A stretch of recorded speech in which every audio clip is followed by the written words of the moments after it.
Well, it is finally time. I don't know why I put this one off so long. Maybe it's because of my, I don't know if I even mean it in the way that it's going to come out, but maybe it's because of my aversion to how social media took the man versus bear conversation. We know what I think about it. We can have a deep dive into that another day. I absolutely understood the point of that debate and understood the point of that discussion, but like most things on social media, it got perversed, it got destroyed, it got ran through by stupid think pieces and people taking advantage of actual plight. And so I just wanted to dismiss that entire conversation and focus on actual things that actually matter. But we're done with that. Bears and Wolves is a song that I've been recommended to listen to over and over and over and over. And there were just so many other songs that I wanted to get to. I'm just in the mood to finally listen to it. I was going through my kind of Rolodex. You should see my spreadsheet. I have this Rolodex of songs that I want to listen to. And I looked at it and I went, you know what? Fuck it. Let's do it. Let's listen to it. So far, there's been rare an instance where you all have recommended a song in this feminist zeitgeist like that we're in right now, if you will, that I haven't liked. So let's do it. Bears and Wolves, Lilith Max. Let's get it.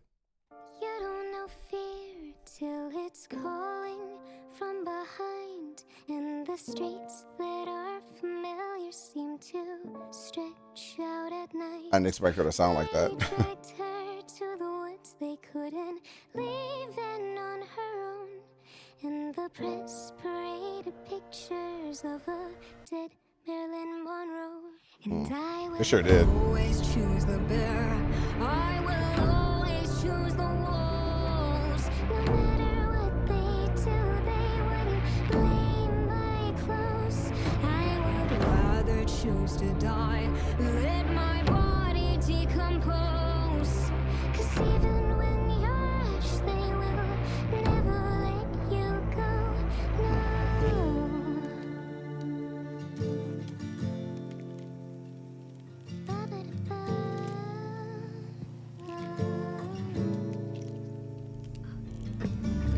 Careful of a stranger, a face you've never met. You've seen them in your churches, they're sleeping in your beds. And history will teach you they were all such willing wives. Sacagawea was a child when her body lost its rights. I will always choose the bear. I will always choose the wolves. No matter what they do, they wouldn't blame my clothes. I would rather choose to die. Let my body decompose. 'Cause even when you're ash, they will never let you go. The waves let them take me. The walls let them fall. It may not be many, but enough to doubt them all. And when I tell the beast on the Wait, that one almost gave me goosebumps. I like that bar. I like that bar. And we said the same thing in the Morgan St. John video. By the way, let's just talk about the tone of this song real quick and the sound of this song. I love the deep, triumphant sadness, empowerment that I'm getting from this song. I love the marching and the kind of war drums and the fight back spirit of this song. And I just love the way that she's singing this. I love your voice, Lilith. Like I love the sound and the tone in her voice. I absolutely love it. This right here, we said this in Morgan St. John's, Not All Men. It's this constant reassurance. And this is why it goes back to, there were some parts of the conversation and the debate that I didn't like, because nuance sometimes in allyship gets lost. I could say all the right things. But the one thing I say wrong will be what you choose to determine if I'm an ally or not. This lack of gray and this lack of nuance that when it comes to race or when it comes to gender pisses me off. Like, it is so frustrating. And it's this constant push and pull why we lose all the time. And I'm tired of fucking losing. Like I'm sick of losing.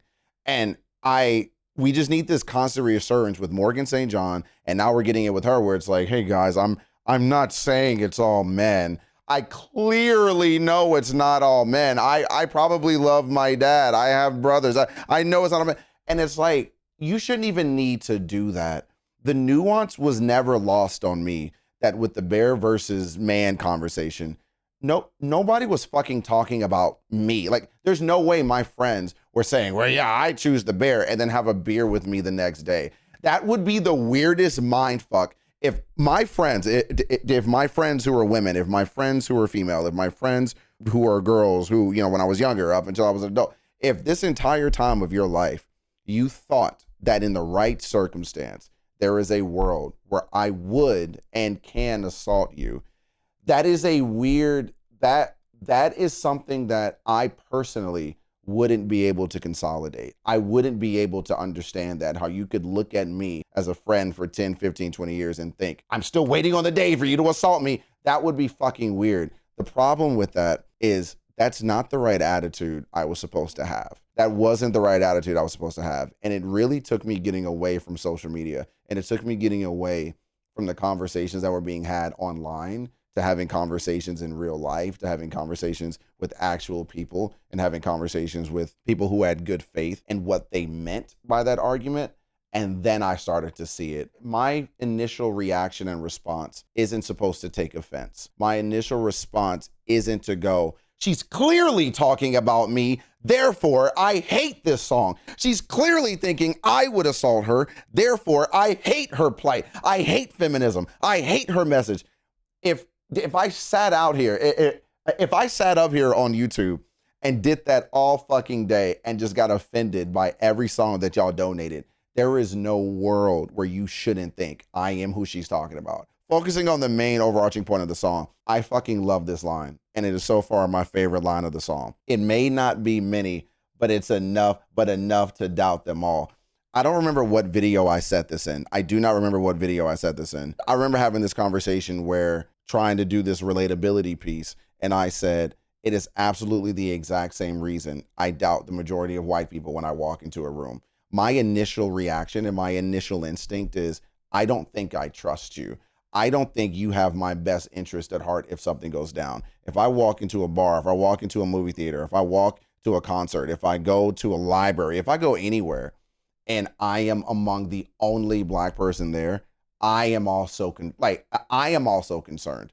I also have doubts. I also am on guard. I'm also on edge. It has nothing to do with you as the individual, but has everything to do with my experience. We're talking about people with real experience, real truths, real lived traumatic negative consequences to what they've gone through in life. That is why they choose the bear. My job is to go, let me know what I can do so that you don't want to choose the bear anymore. That is the only thing that I should be thinking. That fucking sucks. What can I do to make you not want to choose the bear anymore? How can I help? And even after I help, you may still want to pick the bear. That is in your right to do it. But my job, if I'm a true ally, if I am a friend, if I am a lover of people, if I want better, is to just go, you know what? This ain't about my feelings. This isn't about my thoughts. This is about your truth. How can I help? That was a whole bunch of word salad. I hope you all kept up and understood what I was trying to say. But God, I really love that line. I really love that line. And also, is this a reference to King Henry VIII? Is this a reference? Because she mentioned Anne, and I can't remember. Was Anne the wife that he killed for talking to somebody else or marrying someone else or something? I'd actually remember that story too much. But was Anne the wife that was murdered? And because I think I remember reading a story about that, and then they like the maids watched over her body or something. I don't know. I need to look into it. I'm probably butchering that. I'm probably thinking of like Greek mythology or something. I don't know, but it sounds right. It sounds right. The waves let them take me, the walls let them fall. It may not be many, but enough to. She even says it may not be many. She even says it. I tell the beast of the things you would do, they would cry as well and fear you too. I will always choose the bear. Facts. I will always choose the wolves. No matter what they do, they wouldn't blame my clothes. I would rather choose to die, let my body decompose. 'Cause even when you're ash, they will never let you go. I will always choose the bear. I will always choose the wolves. No matter what they do, they wouldn't blame my clothes. I would rather choose to die.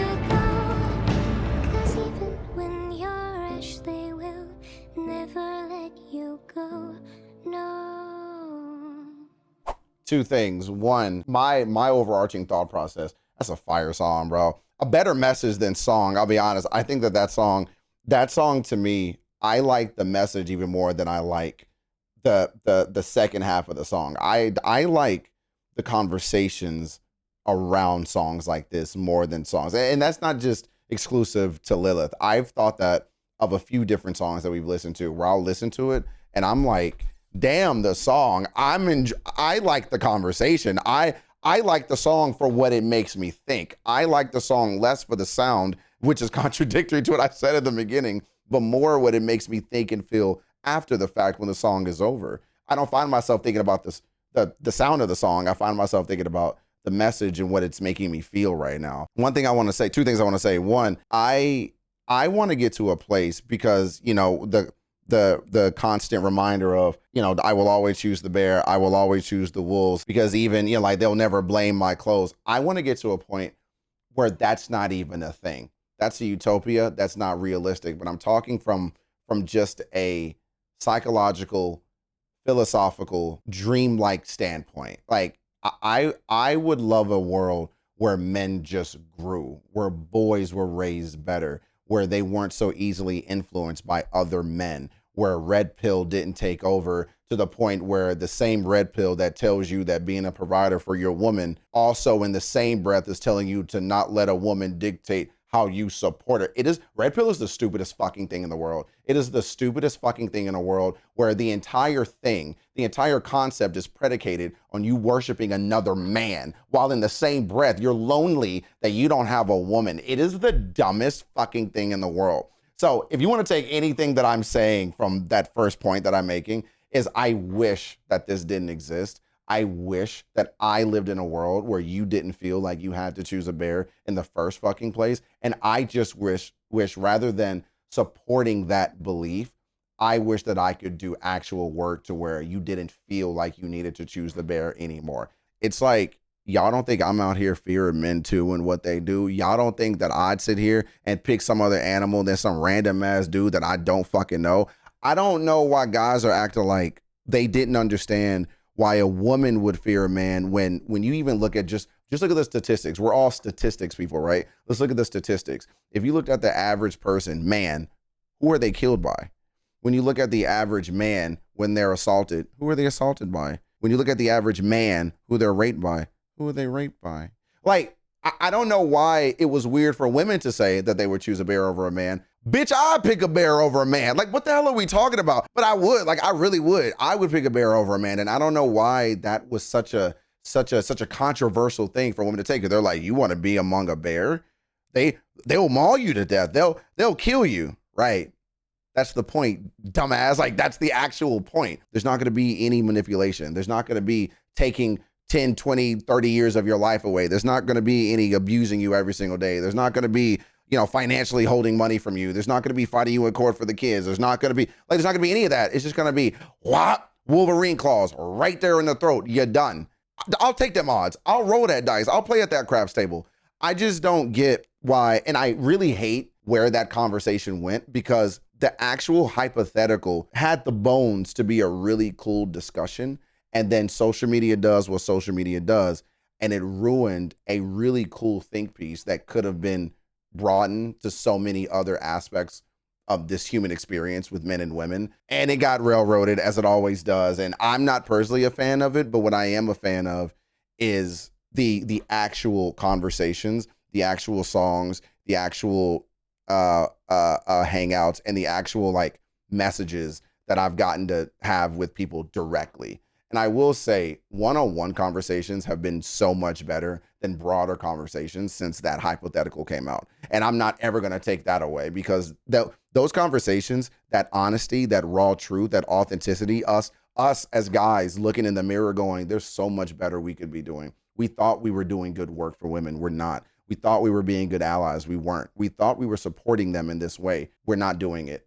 That conversation, that hypothetical did start that process. So there's a lot of good that came from it. It wasn't all good, but there was a lot of good that came from it that I personally appreciated and that I took within me. I don't even know if I'd be doing these reacts to these songs had it not been for that conversation. But the point being is history is constantly telling us that there were these groups of marginalized people constantly being disrespected, abused, and cast aside at every turn. And yet we're in 2026, still getting that same message, not getting the solution. Do fucking better, because we're all fucking sick of it. I love y'all. I appreciate y'all. All this song did was get me hot. It made me upset. I'm irritated, but I can't wait to hear what y'all say about it, because I'm curious, what were your thoughts when you first heard this song? What did you think of when you first heard this song? What did you get from it? And what did you hope other people would get from it? I feel like that's a cool question. What did you hope people would get, and what would their main focus be when they heard this song? Because I know for me, there's like 30 focuses that I got, but the main one, as I said, support, help, allyship. That's what it always should be at the end of the day, and we need to do better at making that happen. I appreciate y'all. Comment, like, subscribe, share, all that good stuff. I appreciate y'all suggesting this. I'm sorry it took me so long. I'll try not to make that happen. Make that happen going forward. Try to be a little better about these high-level requests. And I'll see y'all in the next video. Peace. We're just living on the TikTok. Sad boys not knowing when the hit stop. Sad girls just scramble that their lips pop. These fields make waves like I skip rocks. Everybody with their finger on the tick box. Every second is a minute when your lip lock. Take breaths when you finish, just a pit stop.